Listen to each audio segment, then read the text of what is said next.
S'il fallait que je regrette d'avoir titularisé jeudi tous ceux qui avaient joué le match d'avant, on n'aurait pas joué avec grand monde. Donc évidemment que non, aucun regret. Un deuxième match 4 jours après, je vois pas où est le souci. C'est pas grand-chose, mais ça lui permettra pas d'être avec nous à Lyon. Le reste de l'équipe va bien, à part Rolando qui poursuit sa rééducation. Que reste-t-il de ce match du Vélodrome face à Lyon qui avait laissé beaucoup de traces auprès de vos joueurs et puis auprès de votre saison? C'était la saison dernière, c'est une autre saison, des effectifs différents. Donc je dirais on se concentre sur le match de dimanche et il n'y a pas autre chose qui est intéressant. Il y a une semaine, vous étiez sur 2 victoires, Lyon n'allait pas trop bien, et vous avez perdu en Europe, ils ont gagné. Alors est-ce que les mouches ont changé d'âne, comme dirait El Baladejo? Est-ce que maintenant c'est eux les favoris?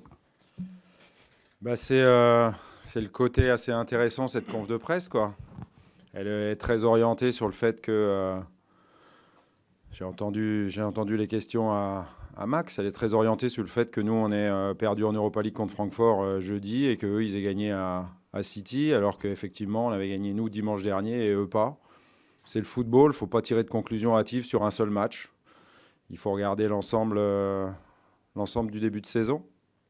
Donc l'ensemble du début de saison, c'est un bon début en Ligue des Champions, un très bon début pour Lyon, et pas un bon début pour nous. Même on ne va pas revenir sur les circonstances de cette défaite. Et puis en championnat, on est second. Et je vous l'ai dit, après Guingamp, on a très envie de rester second. Donc on sait que ça passe par un grand résultat à Lyon. Si cette semaine européenne n'aura pas forcément un impact si on vous écoute sur le match de dimanche, est-ce que la victoire que vous avez obtenue à Monaco face à un membre du Big Four, elle peut avoir un impact positif pour vous? Je l'espère, oui. Je le pense. Si tant est qu'il fallait qu'on se démontre à nous-mêmes, ce que je pense pas, c'était plus vers l'extérieur qu'il fallait qu'on démontre, mais si tant est qu'il fallait qu'on se démontre aussi à nous-mêmes qu'on était capable de battre un des gros et qu'on l'a fait sur le premier match, voilà, c'est fait. Ça peut nous servir sur le match à Lyon, je le souhaite et je l'espère, oui. L'année dernière, l'Olympique lyonnais a fait très mal à l'Olympique de Marseille. Est-ce que votre plus mauvais souvenir, c'est ce match au Vélodrome où on perd à la dernière minute et qui se termine dans la confusion? Ou est-ce que c'est la toute dernière journée du championnat où à la mi-temps, on est qualifié en Ligue des Champions et à la fin du match, on est en Ligue Europa? Moi, mon meilleur souvenir, c'est le but de Mateusz Doria, qualification Coupe de France contre Lyon. Voilà, ça fait partie de mes OLOM et c'est celui-là que je retiens. Voilà. Les autres, ouais, mais bon, celui-là était sympa. On sait que la saison est encore très longue, mais dimanche, est-ce que c'est pas l'occasion de réaliser un gros coup, de mettre Lyon à 6 points, Monaco à 7 points, 2 adversaires qui jouent un podium à la fin de la saison, tout comme vous? Oui, je pense qu'en toute façon, on retrouvera ces équipes-là, même si Monaco a un déficit de points, on les retrouvera quand même à la fin de la saison en train de lutter pour le podium. Après, il peut y avoir aussi une équipe qui vient se greffer à cette course au podium. Mais c'est vrai qu'on a le même objectif avec Lyon. C'est de se qualifier pour la Champions League. On sait qu'en France, malheureusement, il n'y a que la deuxième qui y va directement. Même si la troisième, ça vous donne aussi un accessite potentiel à cette Champions League. Voilà, c'est pour ça que c'est un match contre un concurrent direct. Les circonstances, c'est effectivement celles qu'on vient de dire. On est 3 points devant en championnat, mais ils viennent de faire un immense résultat aussi à City. Donc, on verra quelles sont les dynamiques. En tous les cas, on y va pour défendre crânement notre chance, ça c'est sûr. Et puis démontrer qu'on est capable de revenir avec des points. Voilà, tout simplement. Est-ce que c'est pas le match le plus plaisant de la saison de jouer contre Lyon? Il y a peut-être moins d'écart qu'avec le Paris Saint-Germain. C'est un vrai rival tant sur le plan sportif que financier. Vous bataillez souvent sur des joueurs identiques durant les mercatos. Alors, est-ce que c'est pas devenu le match le plus plaisant à jouer?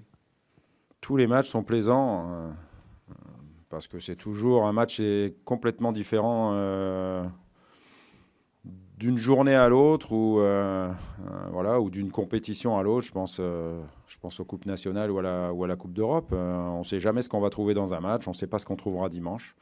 Si, ce qu'on va y trouver, c'est des grands joueurs, parce qu'il y a des grands joueurs des deux côtés. Donc, on va dire un spectacle potentiel intéressant, mais au-delà du spectacle, nous, ce qui nous intéresse, c'est de prendre des points et de faire un résultat positif. Voilà, mais ça fait partie des grandes affiches du championnat de France, ouais, c'est clair. Tu disais que tu te concentrais uniquement sur le match de demain et puis penser à celui de la saison dernière au Vélodrome. Maxime Lopez nous disait que c'était encore un peu dans un coin de la tête des joueurs quelque part. Est-ce que toi, tu t'attends quand même demain à un match et une ambiance électrique ?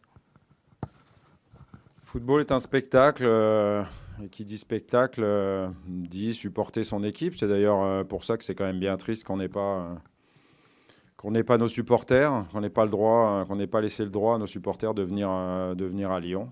Parce que les supporters olympiques de Marseille à l'extérieur font partie des meilleurs, de ceux qui sont le plus bruyants. Parfois, on entend qu'eux à l'extérieur, alors qu'ils sont que 1000.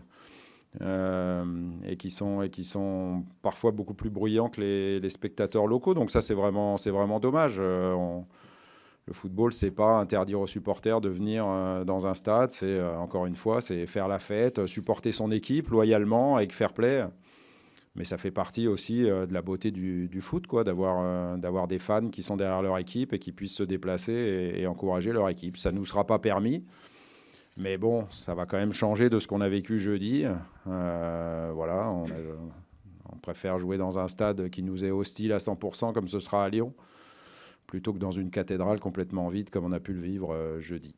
Rudy, vous aviez été très clair mercredi. Est-ce que vous pouvez l'être tout autant aujourd'hui ? Steve sera-t-il titulaire dimanche ? Non, c'est Johan qui jouera demain.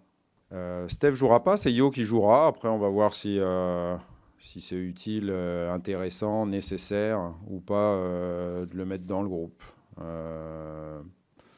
On a planifié le fait qu'il ne joue pas parce que c'est à Lyon, que ce n'est pas à domicile, qu'il pouvait être très sollicité dans différents domaines de jeu, notamment au niveau du jeu au pied. Et puis, on attend qu'il soit à 100%, même si je pense qu'il n'est pas loin, il est peut-être à 95, 99, j'en sais rien. Mais il sera à 100% a priori mercredi. Donc la vraie réflexion, c'est si on le met sur le banc et s'il doit rentrer au bout d'une minute, qu'est-ce qui se passe ? Voilà, on est en train de mener cette réflexion. En l'absence d'Adil, tu as plusieurs solutions, notamment avec deux joueurs qu'on joue à ses côtés, c'est Tchaleta Tsar et Camara. Alors est-ce que tu as déjà tranché pour demain et qu'est-ce que t'offrent ces deux joueurs ? Est-ce que tu peux détailler un petit peu leurs caractéristiques ? Ouais, à mon avis, c'est quand même les deux solutions les plus probables pour demain. Le choix n'est pas fait. Douillet plus athlétique, et c'est un élément aussi important. Bouba connaît mieux l'équipe, puisqu'il était avec nous toute la saison dernière. Voilà, il est aussi très intelligent, mais les deux se ressemblent sur la lecture des situations, le sang-froid qu'ils peuvent avoir pendant la compétition, pendant les matchs, et puis une qualité aussi technique de relance qui les rapproche. Donc on verra, l'essentiel c'est d'avoir des solutions, et on les a, pourrait même être associés, ce qui permettrait à Luis Gustavo de jouer au milieu. Donc on va peaufiner, voir un peu comment sont les joueurs déjà 48 heures après le match de jeudi. Une question toujours sur Boubacar Kamara. Vous l'avez remis au poste d'arrière gauche, vous l'avez fait plusieurs fois depuis le début que vous êtes à l'OM, et lui aussi, vous l'aviez lancé d'ailleurs à ce poste. Qu'est-ce que vous lui trouvez de si intéressant à ce poste pour le remettre à chaque fois que vous avez besoin à ce poste ? C'est que la deuxième fois qu'il jouait là, donc c'est pas beaucoup. Il a joué à Dijon le premier match, et la première fois où je l'ai lancé, jouer latéral droit, c'était à Sochaux. C'est plus facile de débuter au poste de latéral qu'au poste de central. C'est pour ça qu'à Sochaux, il avait joué à ce poste-là. Mais il n'en reste pas moins que c'est plutôt un joueur axial. Il a des qualités défensives qu'il a mis en exergue aussi jeudi. Après, on sait très bien que c'est un profil beaucoup moins offensif que Jordan. Et sur les matchs à domicile, c'est un petit peu moins intéressant. Mais je voulais aussi voir... vous savez que Jordan a 2 cartons jaunes. S'il vient en prendre un 3e, il sera suspendu. Donc il était temps aussi de mettre quelqu'un à gauche pour pallier à une éventuelle suspension de Jordan. Et puis Jordan ne peut pas jouer tous les matchs non plus. Et puis Jordan a besoin d'être poussé. Et s'il y a un concurrent qui peut lui piquer la place, il continuera à être meilleur ou à être bon comme il l'est en ce moment. Voilà, donc les solutions, il y en avait quelques-unes.